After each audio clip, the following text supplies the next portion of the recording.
Bismillahirrahmanirrahim. Kita lanjutkan pelajaran kitab Tijan Ad-Daruri, kitab yang menjelaskan tentang ilmu tauhid. Kemarin kita masih dalam pembahasan sifat wujud, halaman 13. Sifat yang pertama, sifat yang wajib adanya di Allah, wujud. Wujud artinya ada. Allah wajib ada. Hanya pemahaman wujud, arti wujud kemarin itu dibagi 3. 1, wujud idopi, adanya sesuatu bersandar kepada yang lain, seperti adanya bapak karena adanya anak, namanya wujud idopi. Berarti kalau tidak ada sandarannya, tidak ada.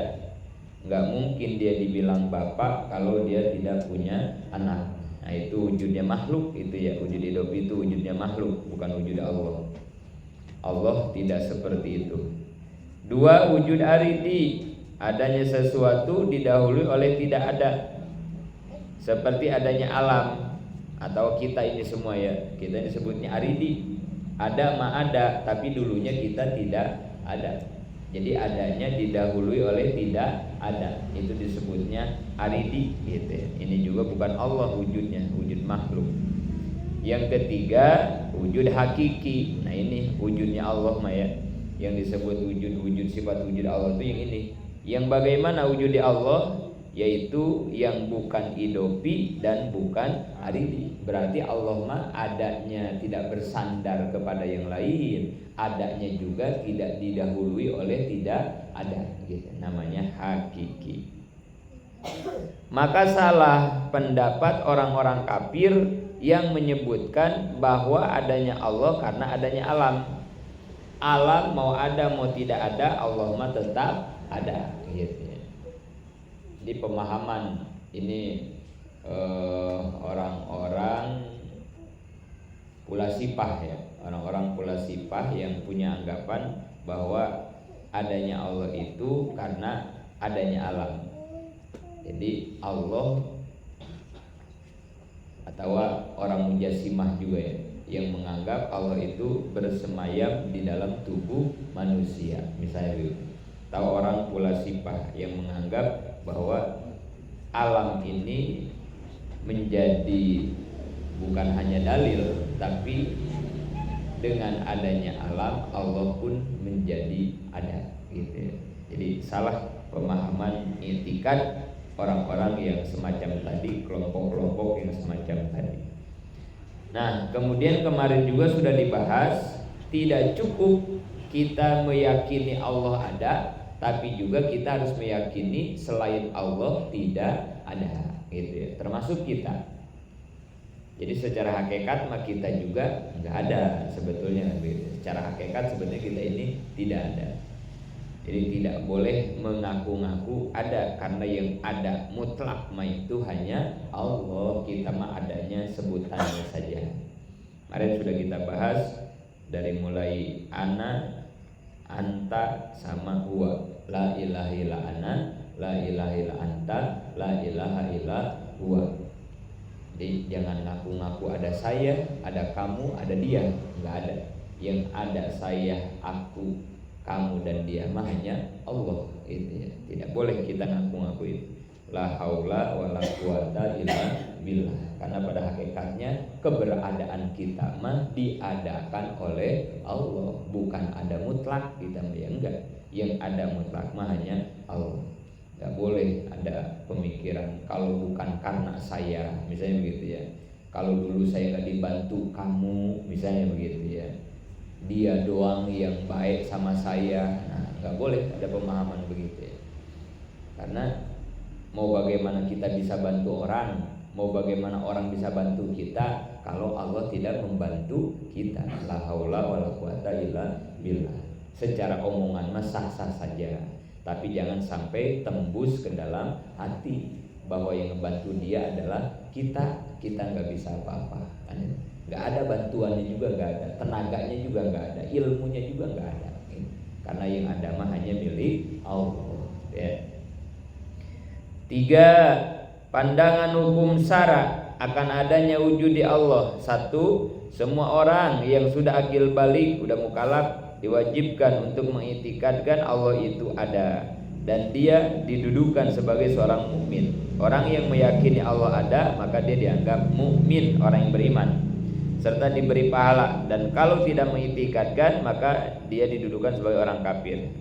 Jelas, orang yang tidak meyakini keberadaan Allah kafir dan akan disiksa.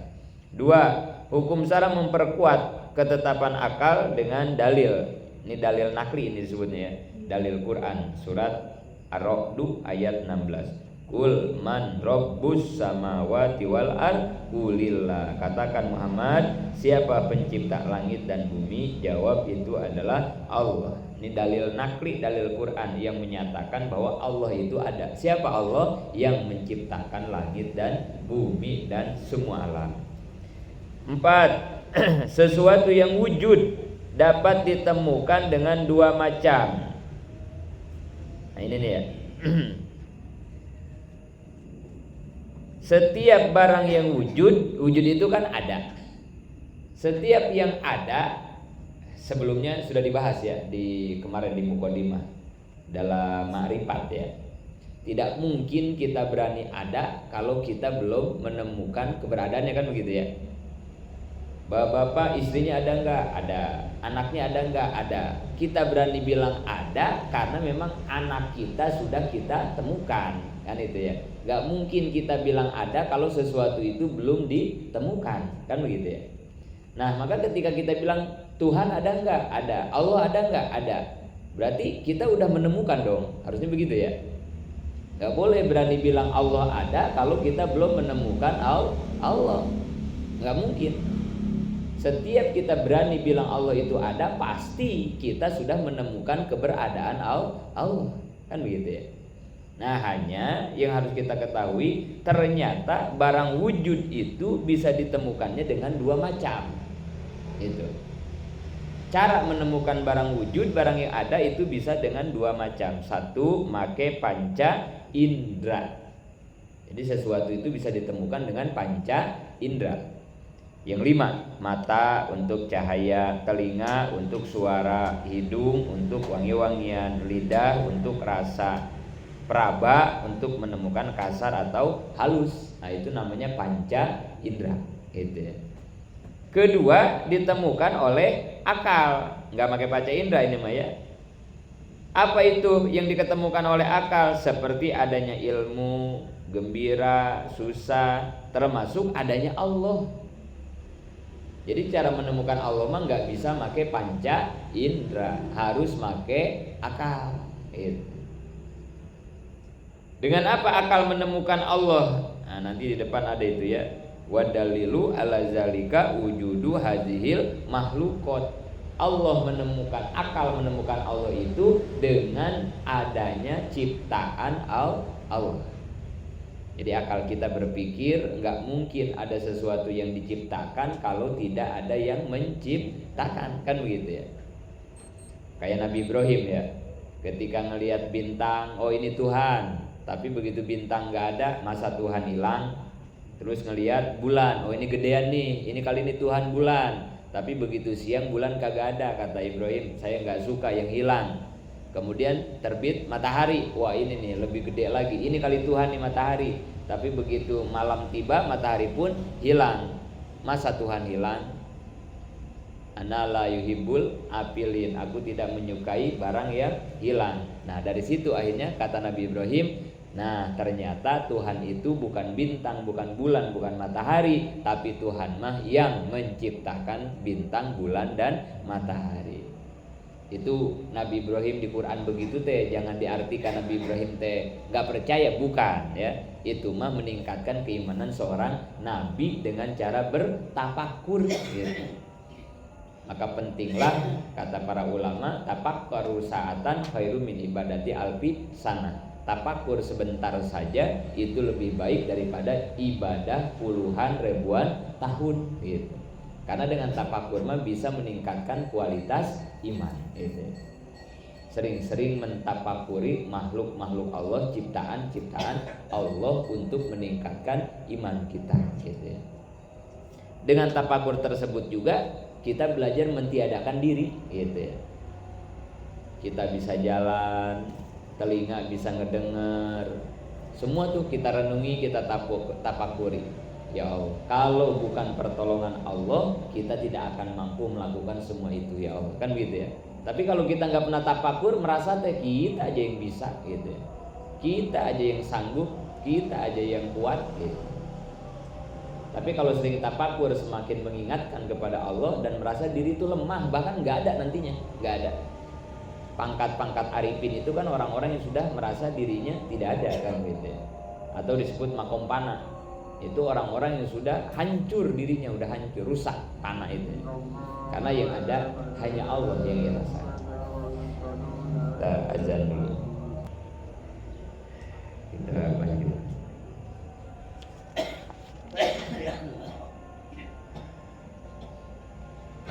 Wadiduhu al-adam, perlawanan sifat wujud adalah adam. Allah tidak ada. Sifat mustahilnya ya, adam. Allah tidak ada, mustahil. Penjelasan tidak ada itu bagaimana? Halaman 15. 1. Karena Allah wajib wujud, maka mustahil tidak ada. 2. Yang disebut tidak ada itu seperti di bawah ini nih, yang disebut tidak ada. 1. Ada tapi baru, aridi. Itu pun tidak ada. Kita ini ya, kita kan disebutnya wujudnya aridi. Ada mah ada tapi baru. Yang tadi ada yang baru itu adalah sesuatu yang diawali oleh tidak ada, gitu ya. Kita ini pada hakikatnya tidak ada karena baru. 2. Ada karena ada yang lain, idopi, itu pun tidak ada. 3. Ada tapi ditemukannya oleh panca indera, itu pun tidak ada. Sesuatu yang ditemukan oleh panca indera hakikatnya tidak ada itu ya. Yang kita lihat, yang kita dengar, yang kita rasa, nggak ada hakikatnya itu ya. Karena yang ada mah yang kata akal, bukan kata panca indera. D. Tidak ada sama sekali, jelas. E. Ada tapi pernah hilang, tidak ada juga. F. Ada tapi nantinya akan hilang, seperti kita ya. Sekarang ada, nantinya bakal mati. Nah, ini juga dianggap tidak ada, gitu. Sesuatu yang nantinya bakal hilang itu tidak ada, gitu. Maka itu hati-hati, jangan mencintai sesuatu yang bakal hilang, yang bakal tidak ada, atau bahasanya yang bakal ditinggal mati, gitu ya. Harta, jabatan, dunia, anak, suami, istri, kan semua juga bakal tidak ada, gitu ya. Ngapain kita mencintai, menyukai sesuatu yang bakal tidak ada, gitu. Jadi normal-normal saja, gitu ya. Karena kalau tidak dijaga rasa ini, khawatir begitu tidak ada, kita nggak nerima, gitu ya, nggak nerima, jadi lupa diri akhirnya. Maka dari awal hati kita disetting, disetel, jangan keterlaluan mencintai sesuatu yang bakal tidak ada, gitu. Orang cinta banget sama jabatan, begitu dipecat, begitu kena, begitu segala macam, kan bisa stres, naudzubillah ya. Karena berlebihan mencintai sesuatu yang padahal tidak akan abadi, gitu. Itu jadi kata tauhid, sesuatu yang akan hilang sama aja tidak ada, gitu. G. Ada tapi sebelumnya tidak ada dan akan hilang. Ada mah ada tapi dulunya nggak ada dan nantinya nggak ada lagi, itu pun tidak ada. H. Ada tapi terbatas zaman atau waktu, ini juga dianggap tidak ada. Ada mah ada tapi terbatas waktu, terbatas zaman. I. Ada tapi sama dengan makhluk-makhluk yang lain, sama aja dianggapnya tidak ada. Nah, itu beberapa gambaran menurut tauhid yang dianggap tidak ada, gitu ya. Kemudian wadalilu ala zalika wujudu hazil makhlukot. Nah, ini sekarang dalil akal ini ya. Kalau tadi mah ar-ra'du dalil nakli disebutnya. Kalau ini dalil akli. Dalil atau alasan atas wujudnya Allah adalah adanya semua makhluk yang tersaksi sekarang ini. Jadi dalil adanya Allah adalah adanya makhluk. Cuman ingat, ini supaya jangan salah nih pemahamannya ya. Dalil itu tanda, gitu ya. Dalil itu hanya sebatas tanda. Seperti seorang lelaki, dalilnya kumis, dalilnya jenggot, nah gitu doang kan ya. Tapi ketika kumis dan jenggotnya dikerok, tidak ada, tetap saja lelakinya tetap ada. Tidak dengan hilang kumis dan jenggot kelelakian seseorang hilang, kan tidak. Karena kumis dan jenggot mah hanya sebatas dalil, tanda doang, ciri doang. Begitupun Allah dalilnya adanya makhluk. Berarti kita makhluk cuman tanda doang, cuman dalil doang atas keberadaan Allah. Artinya apa? Walaupun kita tidak ada, Allah mah tetap gitu. Jangan kayak orang pula sifah tadi gitu ya. Jadi menganggap bahwa alam pun kodim, karena alam menjadi dalil adanya Allah. Enggak begitu. Karena kita mah statusnya cuman dalil gitu doang, tanda doang.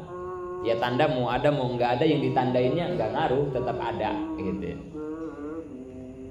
Penjelasan, dalil akan adanya Allah semua alam semesta yang tersaksi. 2. Dalil atau hujah adalah alasan untuk mempercayai sesuatu. Apabila mengatakan suatu tanpa ada alasan, maka perkataan tersebut kurang dapat dipercaya. Nah itu kenapa ada dalil supaya begitu ya, supaya lebih kuat omongan kita.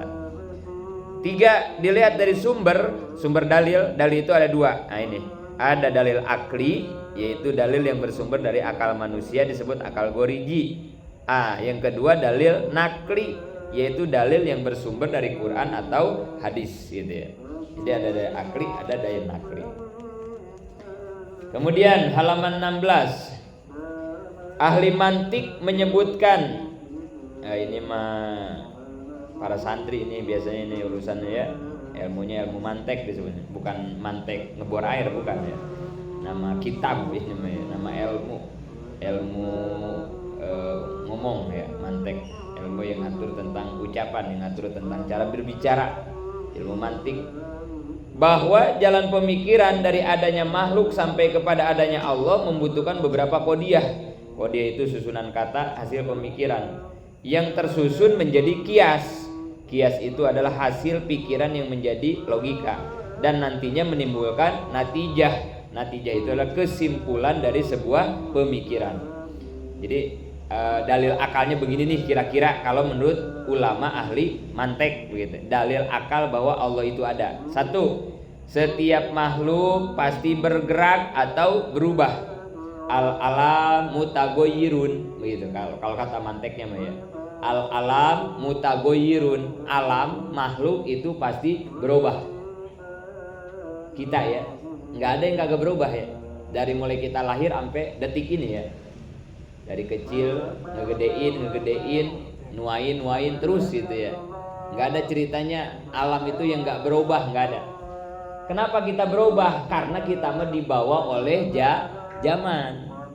Nah ini nih, yang bikin kita robah mah ya, ingat-ingat ya. Karena kita mah dibawa oleh waktu, oleh zaman. Itu tuh yang bikin kita robah tuh ya. Karena kita mah terikat oleh waktu, oleh zaman ya. Definisi waktu menurut tauhid banyak banget definisinya. Bahkan para ulama sempat tidak bisa mendefinisi waktu, makanya waktu ini salah satu yang sangat misteri yang Allah miliki gitu ya. Saking misteri, saking spesialnya, saking hebatnya waktu, sampai di beberapa ayat Allah bersumpah dengan waktu. Wal asri, wal fajri, wal lail, wan nahar, banyak ya. Karena memang waktu ini luar biasa istimewa, waktu ini luar biasa istimewa. Dan kita hidup dibawa oleh waktu. Salah satu definisinya waktu kalau menurut tauhid, sesuatu yang menyertai barang yang masih samar menuju barang yang nyata. Itu. Sesuatu yang menyertai barang yang masih samar menjadi barang yang nyata. Nah, itu namanya waktu. Contoh, subuh bagi kita itu barang nyata apa barang samar? Subuh. Subuh, besok subuh. Itu sesuatu yang ada apa tidak ada buat kita? Subuh besok ya. Itu buat kita masih samar apa udah jelas? Terserah dah ya. Subuh ya. Jangan subuh dah. Besok, sekarang malam Sabtu nih. Besok berarti hari Sabtu. Hari Sabtu buat kita sesuatu yang nyata apa masih samar? Samar. Kata tauhid ini ya, kata tauhid ya. Definisi waktu zaman menurut tauhid. Hari Sabtu atau subuh Waktu subuh bagi kita adalah sesuatu yang samar.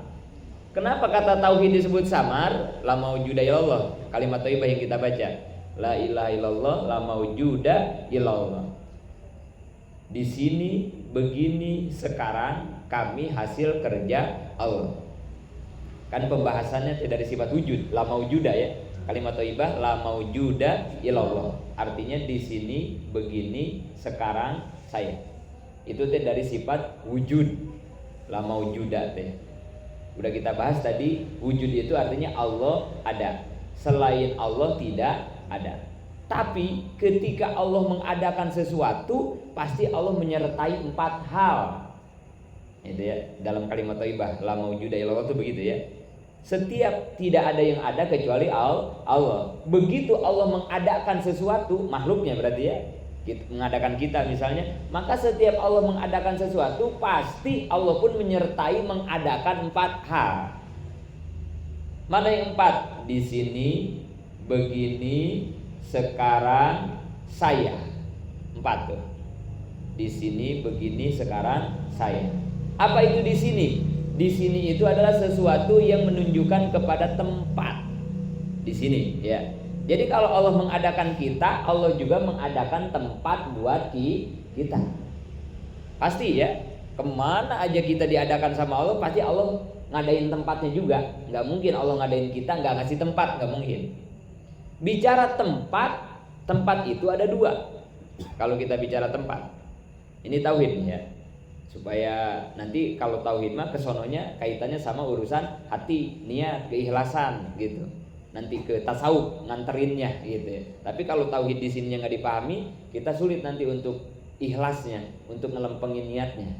Kayaknya dipahami dulu dari dasarnya nih, pondasinya. Jadi tidak ada yang ada kecuali Allah, sifat wujud. Tetapi begitu Allah mengadakan makhluknya, Allah pasti mengadakan 4 hal. Yang pertama, Allah mengadakan tempat. Bicara tempat itu ada 2. 1 di sini, kedua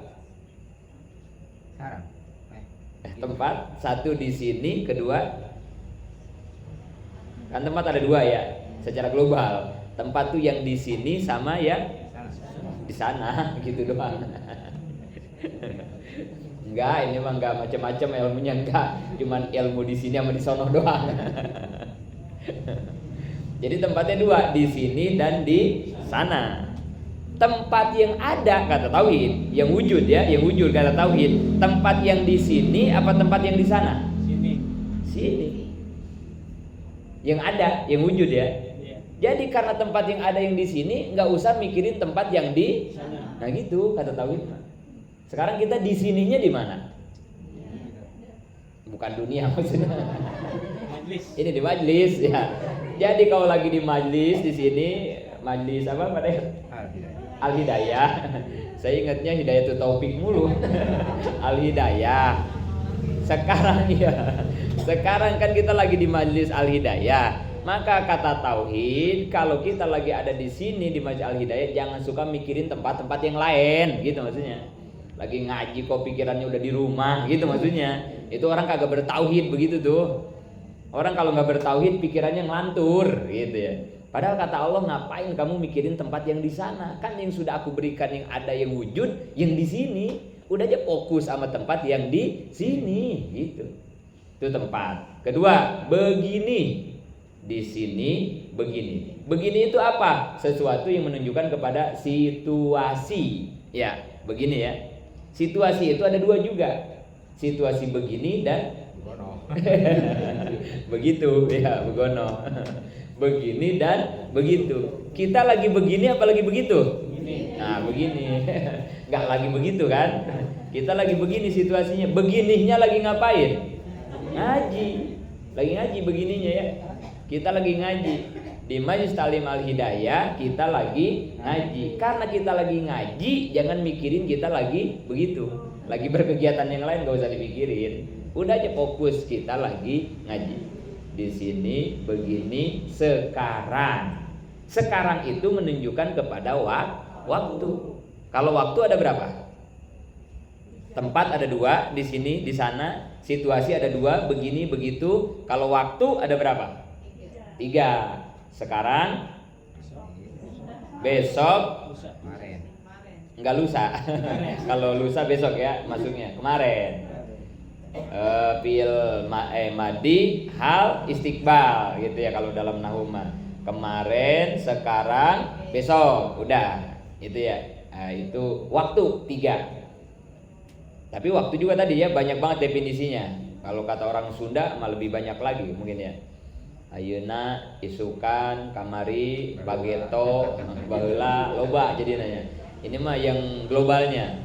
Nah, kata tauhid dari waktu yang 3, waktu yang ada adalah yang sekarang. Ya. Ini nyambung sama ini yang barusan ya. Yang setiap makhluk tadi bergerak. Jadi, waktu yang ada kata tauhid adalah waktu yang sekarang. Yang kemarin kagak ada, yang besok kagak ada. Ingat ya, yang kemarin nggak ada udah kelewat, yang besok juga tidak ada. Makanya tadi dikatakan al-ala mutagoyir. Alam makhluk itu berubah. Berubahnya oleh apa? Waktu. Waktu itu apa? Sesuatu yang membawa kita dari kesamaran menjadi kenyataan. Nah, nyambungnya ke sini karena ternyata subuh buat kita samar. Nggak ada subuh buat kita. Karena nggak ada waktu besok, nggak ada. Jangankan besok, sekarang jam 7:30, jam 8 aja buat kita nggak ada. Siapa yang bisa menjamin kita hidup sampai jam 8? Siapa? Nggak ada yang tahu. Bisa aja langsung meninggal sekarang kita kan itu ya. Siapa yang bisa ngejamin besok pagi kita masih bisa melek, masih bisa hidup? Nggak ada. Bisa aja malam ini menjadi tidur kita yang terakhir. Jangan amin ya. Masih pengen hidup soalnya kan. Kenapa masih pengen hidup? Masih banyak dosa. Selain banyak dosa banyak apa? Banyak utang. Iya. Cicilan. Pokoknya ya Allah, ketika meninggal dia udah beres dosa, beres utang gitu ya. Beres semua tanggung jawab, biar tenang meninggalnya. Jadi nggak ada besok. Subuh buat kita adalah sebuah yang samar, masih samar. Karena tidak ada yang bisa menjamin umur kita sampai ke subuh. Dibawa sama waktu. Nah ini nih, waktu tuh begitu ya, ngebawa kita per detik, per menit, per jam terus dibawa kita tuh ya, nggak kerasan ya, sama waktu dibawa terus ya. Kalau sampai umur kita panjang, sampai itu kita ke subuh. Asalnya subuh itu sesuatu yang samar. Kalau misalnya kita sampai ke subuh, maka besok subuh menjadi barang yang nyata. Itulah waktu yang suka membawa sesuatu dari barang samar menjadi barang yang nyata. Itulah waktu. Itu salah satu definisi waktu menurut ulama tauhid begitu ya. Nah, pelajarannya dari waktu yang tadi la maujuda illallah. Jangan pernah kita meyakini waktu kemarin dan waktu besok, karena dua-duanya nggak ada.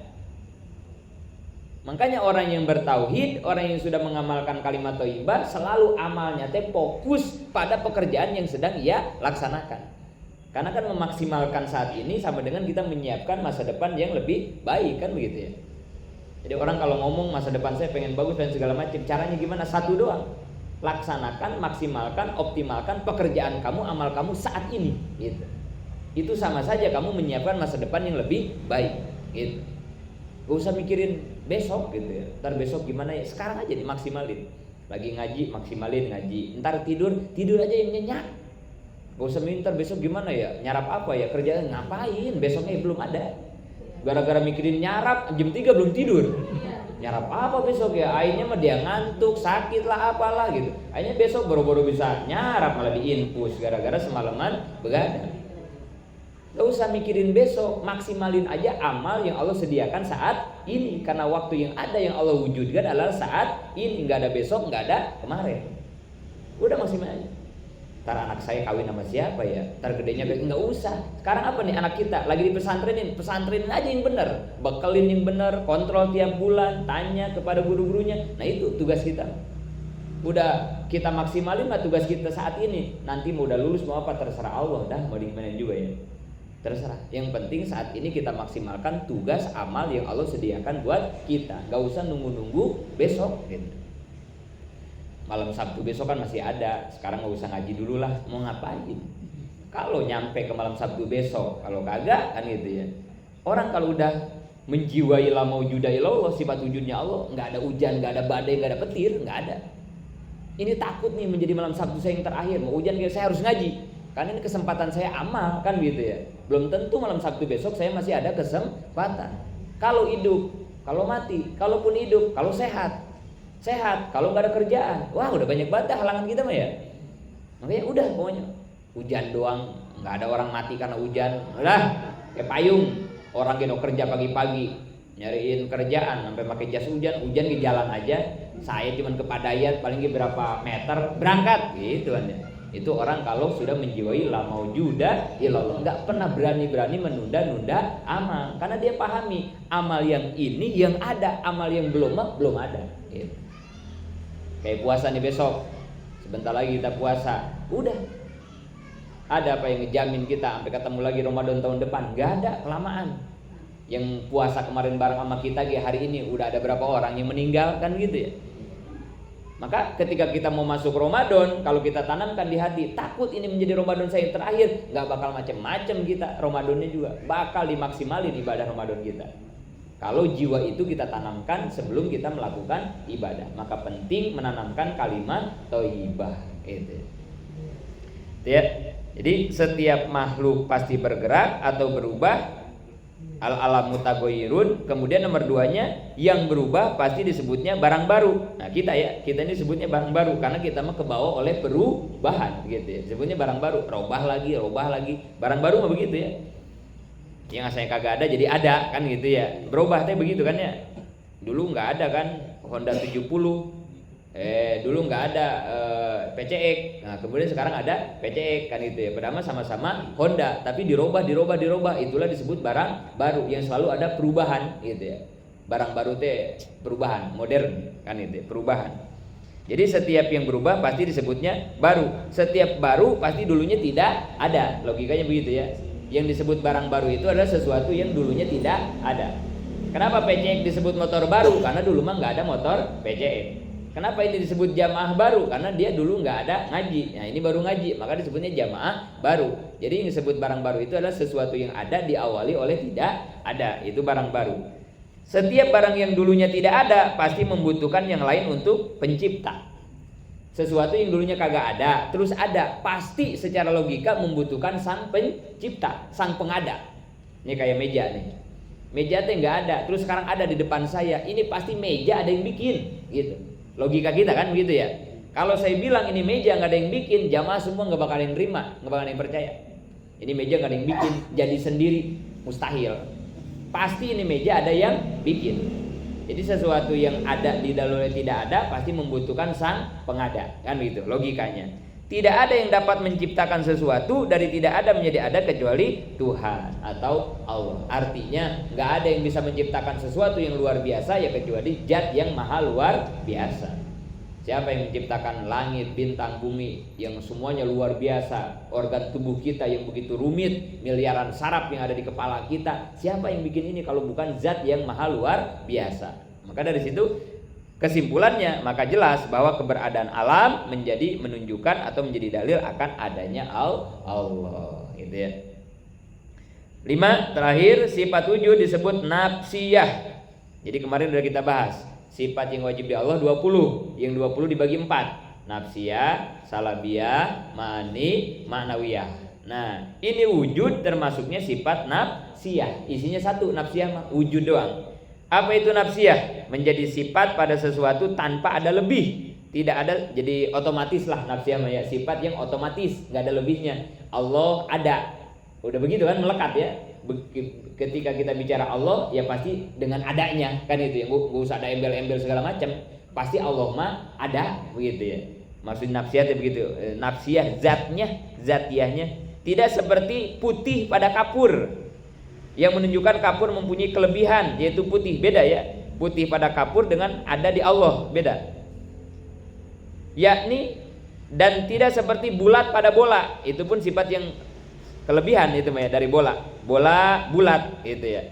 yang menunjukkan kelebihan pada bola, bukan sifat yang berlebihan nafsiyah, tapi sifat wujud berada dalam satu zat tanpa bisa dilihat dan tanpa bisa dibuktikan secara nyata. Namanya nafsiyah, nafsun zatiyahnya gitu. Emang Allah teh ada udah gitu ya. Jadi wujud deh. Emang Allah mah pasti ada gitu. Sifat ada, melekat, nggak ada embel-embel apa-apa. Bukan sifat lebihan dari Allah, bukan gitu. Sampai di situ mudah-mudahan manfaat. Nanti kita lanjutkan sifat qidam. Amin ya Allah ya rabbal alamin.